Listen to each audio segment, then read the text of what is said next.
জ্বালানি সংকট নিয়ে সরকারের পক্ষ থেকে বারবার এ আশ্বাস দেওয়া হলেও তেলের অভাবে রাজধানীর অনেক পেট্রোল পাম্প আজও বন্ধ রয়েছে।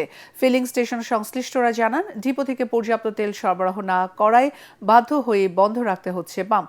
ফলে ভোগান্তি কাটছে না গ্রাহকদের। এদিকে সাপ্তাহিক ছুটির দিনেও ভোর থেকে পাম্পগুলোতে ছিল যানবাহনের বাড়তি চাপ। বিস্তারিত জানাচ্ছেন জামিল হাসান শান্ত।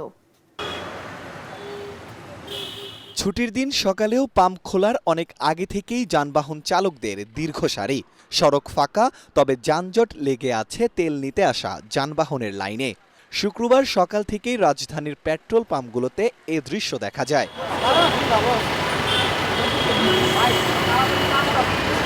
তবে রাজধানীর বেশিরভাগ পাম্প বন্ধ।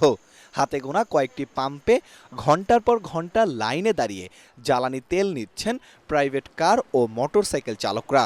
5টা পাম্পে গেলে মনে করেন 4টেই বলে দেয় তেল নাই, ঠিক আছে। আর নর্মাল ওই যে হোন্ডার দোকানগুলো আছে না, ওগুলাতে গেলে বলে 250 টাকা লিটার। চাকরি করি, আজকে শুক্রবার একটু ফ্রি আসছে, ভাবলাম যে আজকে একটু ফ্রি থাকবে, ওই তাও তো দেখতেছি না, আজকে দেখি আরো বেশি। সব পাম্প দিচ্ছে না, কিছু কিছু পাম্প রাত্রে দিচ্ছে, আবার কিছু পাম্প দিনে দিচ্ছে।